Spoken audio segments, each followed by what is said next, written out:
O futebol ele tem dessas coisas, né? Infelizmente. E o grande problema do Dineno no Cruzeiro foi justamente que ele não conseguiu ter sequência para mostrar o seu trabalho, o que é algo que nunca aconteceu na carreira dele, né? A gente já comentou aqui várias vezes na Samuca TV. O Dineno não tinha histórico de lesões antes de vir ao Cruzeiro e aqui, infelizmente, ele não conseguiu ter sequência em função disso. A gente viu muito pouco do Dineno. O que a gente viu, eu acho que agradou muito o torcedor, dentro das características dele enquanto um centroavante, se mostrou um finalizador nato, mas realmente sem sequência e com a concorrência no elenco do Cruzeiro hoje, ficaria muito difícil para ele readquirir minutos. E o Dineno precisa de ritmo de jogo, né, para voltar à sua melhor forma. E ritmo de jogo é só jogando. E me lembro até de uma entrevista recente em que ele falou sobre essa situação dele no clube, né? Que é uma situação complexa porque ele precisa de minutos para jogar, mas que ele entende que ele não vai jogar. Aí eu não lembro se ele usou a palavra caridade ou alguma outra expressão Isso, similar a essa. Foi isso mesmo, né? E ele foi. fala que ele entende isso, né? Porque o momento dos outros atacantes ali naquela faixa era de campo era melhor que o dele, né? Então, como o Samuel falou, um cara que sempre se mostrou extremamente profissional, extremamente respeitoso ao clube, à camiseta, ao torcedor. E eu só consigo desejar sorte a ele no São Paulo, né? O São Paulo, com essa lesão grave do Caleri, ficou com essa lacuna no elenco, então eu acredito que lá o Dineno terá, em condições normais, sequências para readquirir o seu melhor ritmo. Aí, obviamente, tem que ver como ele vai voltar dessa lesão, né? É sempre muito tempo fora e acaba sendo uma incógnita, mas torço muito para que ele faça uma boa temporada pelo São Paulo, porque é um cara muito trabalhador e que merece ter sequência, né? Infelizmente não vai ser no Cruzeiro por conta de todo esse contexto, mas eu acho que não dá para dizer que a decisão foi ruim, eu acho que foi uma decisão acertada de todas as partes, porque ele precisa jogar, no Cruzeiro ele não teria sequência, com o contrato sendo finalizado, o clube também precisa analisar esse aspecto, né, dos contratos, o aspecto financeiro, do retorno aí dos atletas. Então, só fica esse sentimento de que, infelizmente, a gente não conseguiu ver o melhor do Dineno, a sequência dele aqui foi interrompida, mas desejo sucesso demais a ele contra todo mundo, menos contra a gente. Como acredito que não vai jogar contra a gente, né, por ser empréstimo, então que ele tenha sucesso aí na sequência da sua carreira. Assim, primeiro é necessário a gente pontuar essa questão que ele passou por uma situação que ele nunca tinha vivido na carreira, como a Rafa lembrou, né? Se a gente pega os históricos ali do Juan Dineno no Transfer Market ou Gol, qualquer site especializado, ele não é um cara que costumava se machucar e aqui no Cruzeiro ele acabou tendo esse azar. Do que a gente viu do Dineno, é um cara de muita presença de área, é um jogador que precisa de poucos toques para finalizar, é um 9 mesmo na essência ali da posição, é um cara muito mais de posicionamento, de ocupação de espaço do que propriamente de mobilidade.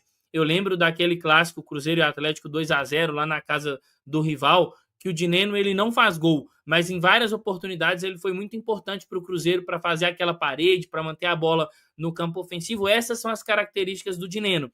Em algum momento eu até cheguei a pensar que ele poderia ser utilizado pelo Leonardo Jardim com um companheiro ao lado, né, com mais um atacante ali, ele sendo o cara mais da referência e um jogador de maior mobilidade. Só que eu acho que o Dineno acaba deixando a desejar num ponto que o Leonardo Jardim gosta muito, e aí não é um problema, é uma característica do atleta. Acho que a gente tem que entender que futebol é sobre características e contextos, e o Dineno é um cara que ele não pressiona tanto, né? Muito por conta dessa questão da mobilidade, por ser um cara mais alto, um cara mais pesado. E acho que isso pode ter pesado um pouco no sentido da análise sobre a utilização do Dineno. Um outro ponto foi essa questão de recuperar a minutagem. E aí a Rafa lembrou dessa entrevista dele, e eu lembro dele também comentando em alguma entrevista pós-jogo sobre adquirir essa minutagem no treino e que ele precisaria entregar mais nos treinamentos.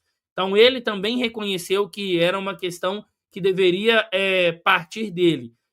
E acho que aí a gente precisa de entender tudo isso. E acho que é um movimento que acabou tendo que acontecer. O Cruzeiro não iria ficar com um atleta recebendo o que o Dineno recebe no banco de reservas. O Leonardo Jardim fala muito sobre a utilidade dos jogadores e o Dineno acaba não tendo esse espaço. O São Paulo é uma equipe que historicamente tem essa característica, né, de aproveitar ali centroavantes de referência, jogadores de área. A gente vê o Calleri, que ainda tem uma certa mobilidade, mas o André Silva é uma opção no São Paulo. Então acho que o Cruzeiro acaba também emprestando um Dineno para um contexto que pode ser favorável para ele. É uma equipe que faz muito esse jogo, que pode fortalecer o Dineno. Eu entendo o pessoal ficando ali com um certo receio, né? Essa questão de ser um adversário direto, mas são coisas que acontecem. Acho que para o Dineno também não seria interessante ir para uma equipe num contexto mais fragilizado, porque o cara está aqui no Cruzeiro, às vezes ele acaba nem querendo sair, né? Se é para ir para um outro contexto, o clube também tem que pensar nisso. Futebol não é igual a NBA, né? Que o cara ele acorda e tá na ligação, você é do New York Knicks, você vai pro Boston Celtics e você não opina nada. No futebol, não. O jogador tem esse poder de opinar, esse poder de veto. Então, agora é torcer para o Juan Dineno ter uma passagem ali pelo São Paulo. Contra o Cruzeiro, como a Rafa disse, espero que não seja tão feliz, porque é um cara que em nenhum momento desrespeitou o Cruzeiro. Muito pelo contrário. Sempre foi super profissional e, pelo menos da minha parte, a torcida vai ser sempre por uma felicidade dele, mesmo que não seja aqui no Cruzeiro. Particularmente me incomoda essa saída do Dineno, tá? Tô até vendo algumas mensagens do chat aqui. É muito simples, gente. O Dineno é um centroavante de característica diferente, como o Pedro bem citou. E não é todo jogo que o nosso modelo de jogo vai funcionar plenamente. Um bom exemplo, o Cruzeiro e Atlético Mineiro. A gente ficou com uma limitação de alternativas ali, perante a um rival que estava com aquela postura medrosa, né? Jogando naquela retranca. O Cruzeiro ficou com dificuldade, não tinha um jogador para botar na área. Né? E, inclusive, naquele dia, o Leonardo Jardim acabou optando por não ter o Dineno no banco, né? Foi uma escolha, tinha o Lautaro. Acho que ali o Jardim mesmo falou na coletiva que ele foi surpreendido pela estratégia do adversário, né? Clássicos normalmente são um pouco mais disputados, um pouco mais competitivos lá e cá. E aquele jogo era um jogo de um time só, enquanto o outro só se defendia. E o Cruzeiro não teve a alternativa. Então, assim, abriu mão do Dineno, beleza. O nosso melhor centroavante agora na bola aérea é o Caio Jorge, que não é excepcional, mas é um pouco mais alto. A gente tem o Bolassi que pode quebrar um galho ali, o Lautaro é um jogador bem limitado, o Gabigol é um atacante mais baixo. Então, assim, o Cruzeiro, eu acho que ter no elenco uma opção de bola aérea é importante. Todo time precisa ter esse jogador. E, assim, abrir mão do Dineno, sei lá, me passa uma impressão de que o Cruzeiro, às vezes, ele faz movimentos no mercado que ninguém faz com a gente. Tipo, você precisa, igual o Cruzeiro, tá precisando de um ponta. Ninguém empresta um ponta bom pra gente de graça.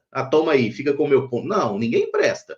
Aí o São Paulo tá precisando do centroavante, o Cruzeiro vai lá e empresta o jogador. Entendo a questão, né, de abrir mão de não ter que pagar o salário dele até o final da temporada, mas imagino que o Dineno não tenha um dos maiores salários do elenco, né? Até por ele ter vindo numa gestão que ainda era low cost, né? Uma gestão que não tinha muito recurso.